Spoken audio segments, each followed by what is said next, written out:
Bruno Gollnisch, bonjour. Bonjour. Bonjour. Bonjour. La semaine dernière, le président François Hollande a fait une déclaration. Qu'en pensez-vous?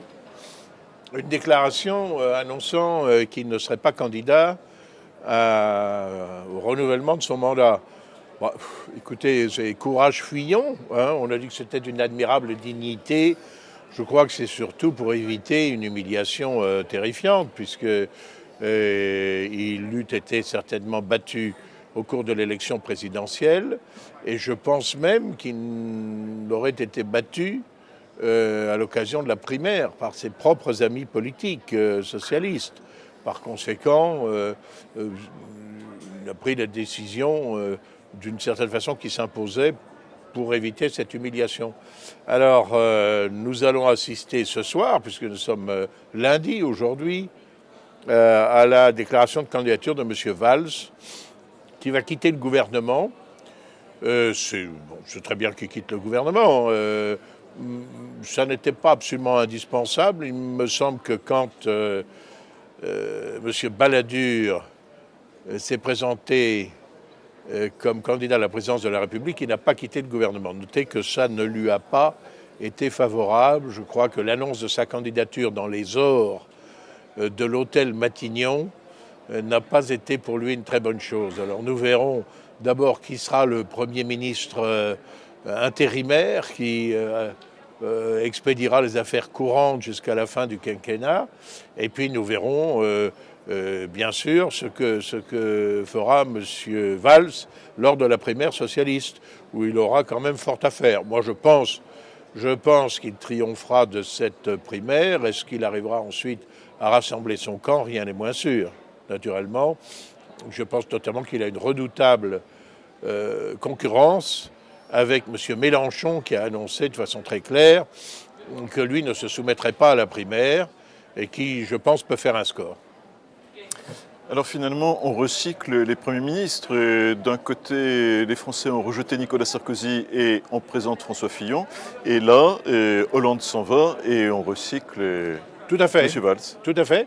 Et alors, ce qui est extraordinaire quand même, c'est que comme certains médecins, dit-on, en Corée ou en Afrique, certains chirurgiens sont fait une spécialité dans le fait de reconstituer des virginités à des jeunes femmes avant leur mariage. C'est un petit peu la même opération à laquelle on se livre, parce que ces premiers ministres, que ce soit M. Fillon pendant le quinquennat Sarkozy ou Valls pendant le quinquennat Hollande, ils ont été les exécutants absolument dociles des présidents de la République en question. On ne les a pas, ils ont fait toute la mandature, on ne les a pas entendus élever la moindre protestation, encore moins mettre leur démission dans la balance. On apprend aujourd'hui, par exemple, que M. Fillon n'est pas favorable à l'ouverture à gauche. Il n'empêche qu'il avait pris dans son cabinet M. Besson, député socialiste à l'immigration et à l'identité nationale, M. Kouchner, député socialiste aux affaires étrangères, M. Mitterrand, socialiste à la culture, M. Hirsch, socialiste ou socialisant aux affaires sociales, etc., etc. Bon, par conséquent, je trouve ça assez extraordinaire, d'ailleurs, qu'une partie de l'opinion publique se laisse aller à cette espèce d'indulgence et à supposer que des gens qui ont été les exécutants dociles d'une politique puissent ne pas en assumer la responsabilité et se présenter rose et gras, le teint frais et la bouche vermeille, comme dit Molière du Tartuffe, en prétendant être des hommes nouveaux. Mais enfin, c'est ainsi, c'est la règle du jeu. Nous verrons si ça prend. Et Mme Royal a fait des déclarations qui ont beaucoup choqué concernant la mort de Castro. Oui, elle était en représentation pour ça, et de mortibus nil se dicit sine bona, je suppose. Mes souvenirs de latin sont un peu évanescents. On ne peut rien dire des morts si ce n'est du bien. Mais enfin, elle aurait pu rester dans un registre plus simple, plus diplomatique, plutôt que de faire l'apologie d'un homme qui a été effectivement un dictateur féroce. Et si Madame Royal ne sait pas qui est prisonnier politique à Cuba ou qui l'a été, eh bien, il lui suffit d'aller sur Internet. Elle verra, elle tape sur Google publicité gratuite et désintéressée, prisonnier politique à Cuba, et elle aura une liste, elle aura des biographies détaillées. Il est effectivement assez étonnant qu'elle se soit livrée à cela, mais c'est tout à fait naturel, puisqu'elle est issue d'une génération gauchiste, gauchardine. C'est la génération des bourgeois qui ont fait mai 68, que j'ai bien connu autour de moi. Ces gens-là encensaient Ho Chi Minh, ils encensaient Mao Tse-tung, qui a été un des tyrans les plus féroces, Che Guevara, Fidel Castro, qui a fait tuer des prisonniers, pas simplement des actes de guerre, qui a fait assassiner un nombre considérable de gens, et par conséquent, Madame Royal est imprégnée de cette culture. Alors, revenons un peu à l'Europe quand même, parce que vous parlez de la France, vous parlez de Cuba, mais oui, pensons à l'Europe. La France, c'est en Europe. Oui, certes. N'en déplaise à Madame Claire Tesson, qui m'accuse de ne traiter que les sujets français. Alors, justement, l'Autriche. Oui. Qu'en pensez-vous? La défaite, grave défaite pour M. Hofer? C'est une déception. Une déception que M. Hofer ait été effectivement vaincu par M. van der Beulen, parce que c'est vrai que nous espérions tous une victoire. Alors, ceci étant, je crois qu'il y a un certain nombre de circonstances propres au candidat, à sa vie personnelle, etc., qui n'ont pas, durant le laps de temps très long qui s'est écoulé entre l'annulation de la première élection et celle qui vient d'intervenir hier, dimanche 4 décembre, qui n'ont pas joué en sa faveur. En revanche, le candidat dit plus ou moins abusivement écologiste, Van der Beulen, qui a triomphé dans cette élection, ce que l'on n'a pas dit, c'est qu'il a repris un certain nombre de thèmes qui ne sont pas du tout ceux des écolos que nous côtoyons ici. Par exemple, sur l'insécurité, il a parlé de tolérance zéro. Autrement dit, il s'est montré extrêmement répressif, du moins en intention. Sur les migrants économiques, il s'est déclaré défavorable à ces migrations. Par conséquent, c'est un écologiste relooké qui a gagné avec l'appui de l'ensemble de l'establishment médiatique, politique et autres. Le fait que, malgré tout cela, le candidat de nos amis du FPE ait récolté 46% des suffrages, à lui tout seul, seul contre tous. Le fait que les deux partis qui correspondent à peu près aux républicains et aux socialistes n'aient pas dépassé la barre des 11% et aient été éliminés tous les deux, ces deux grands partis qui gouvernaient l'Autriche, quelquefois même ensemble, depuis la fin de la guerre, qu'ils aient été éliminés dès le premier tour, c'est quand même quelque chose d'extraordinaire. Moi, je vous rappelle quand même que le FPE, le parti libéral ou le parti de la liberté autrichien, que l'on qualifie, que tous les commentateurs qualifient d'extrême droite est là, l'extrême droite, l'extrême droite a subi une défaite, etc. C'est un parti politique de droite nationale, parfaitement honorable, et qui, lorsqu'il a réalisé une percée, plafonnait autour des 10%. Je m'honore d'avoir été, en particulier dans ce Parlement européen, par les contacts qu'avec un ou deux collègues, j'avais réussi à nouer avec les 3 ou 4 élus autrichiens, mais plus particulièrement 2 d'entre eux, dont mon ami Andreas Mölzer, qui se trouvait ici dans l'enceinte de ce Parlement, d'avoir réussi à rapprocher nos 2 formations politiques. Parce que je vous rappelle qu'au début, le fondateur de ce parti, M. Haider, avait une peur de se rapprocher de nous. Il en avait même pratiquement de la part de pouvoirs occultes l'interdiction la plus formelle du moindre contact. Et inversement, ce parti était présenté de façon tout à fait fausse et injurieuse comme un parti néo-nazi, y compris dans la presse conservatrice française ou européenne. Bon, eh bien, il a fallu vaincre ces réticences respectives.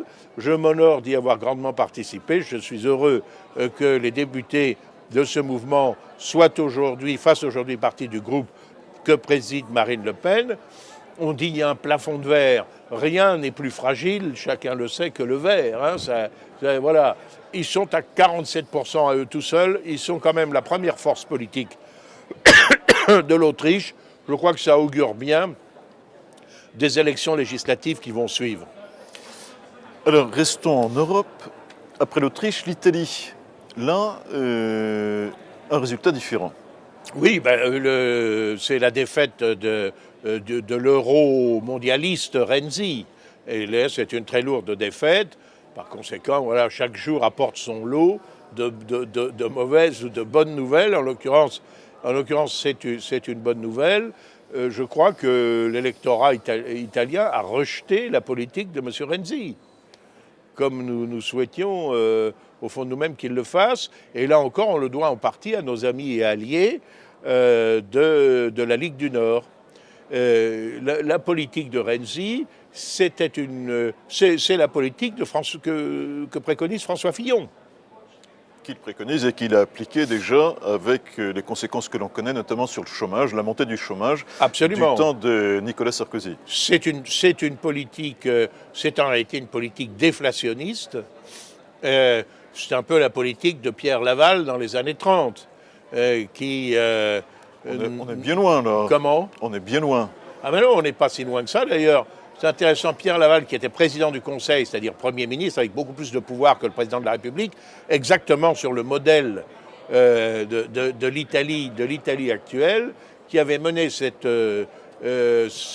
politique, a dû démissionner à cause de l'opposition du Sénat. Vous voyez, c'est le Sénat aussi, l'opposition du Sénat, qu'a rencontré Matteo Renzi et dont il voulait faire litière. Je dois dire que la lutte contre le Sénat n'a pas réussi non plus, il faut bien le dire, au général de Gaulle. Son référendum qui voulait se débarrasser pratiquement de l'opposition du Sénat et de cette institution a échoué un peu pour les mêmes raisons. En tout cas, c'est vrai que la politique que la France a conduite, politique déflationniste, n'a pas réussi du tout à surmonter les causes de la crise économique très grave des années 30. Eh bien, c'est un petit peu ce que nous voyons aujourd'hui. La politique de Renzi a été rejetée par le peuple italien, mais c'est la politique de François Fillon, c'est la politique qu'il préconise. Je crois que c'est l'économiste Jacques Sapir, professeur à l'école pratique des hautes études, qui a dit de François Fillon, c'est un homme qui parle comme De Gaulle, mais en réalité qui pense comme Jean Monnet. Jean Monnet, le financier, le plutocrate pourrait-on dire, qui est l'un des inspirateurs de l'Europe, mais de l'Europe américaine. Contre la volonté du général de Gaulle d'ailleurs, qui détestait cette façon d'aborder les problèmes européens. Alors,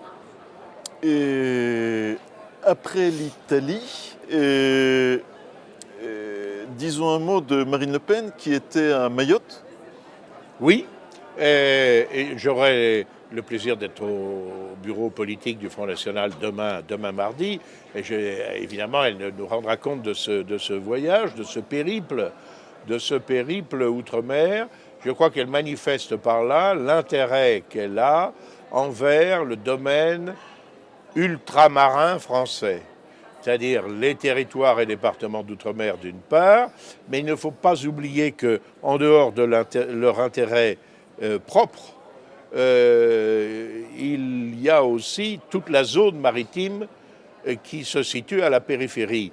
La Convention des Nations Unies sur le droit de la mer de Montego Bay nous donne une zone maritime exclusive de 200 000 marins à compter des lignes de base à partir desquelles est calculée la mer territoriale. Bon, 200 000 marins, c'est considérable, c'est 370 kilomètres. zone économique exclusive, c'est-à-dire que nous avons un droit préférentiel exclusif, comme le nom l'indique, pour la pêche, mais aussi les ressources biologiques, mais aussi éventuellement les ressources énergétiques, les nodules polymétalliques, enfin que sais-je encore, tout ce qui constitue la richesse des fonds marins qui est encore très largement inexploitée. Et ça, c'est un des grands atouts de la France, car la France se trouve avoir, en vertu de cette convention relativement récente, quelques dizaines d'années à peine, des Nations Unies sur le droit de la mer, le deuxième territoire maritime du monde. Le deuxième territoire maritime du monde.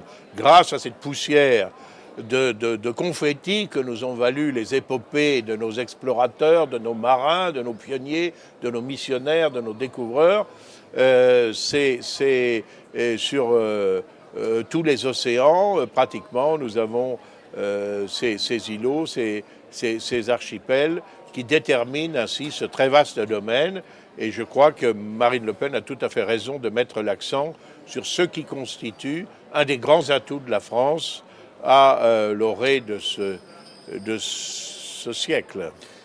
Et elle a été très bien accueillie puisqu'elle a rencontré les caddies et la population mahoraise a très bien accueilli Marine Le Pen et par ailleurs les rencontres avec les caddies se sont, comment dirais-je, traduites par des résultats assez étonnants puisque ils ont prié pour l'élection de Marine Le Pen.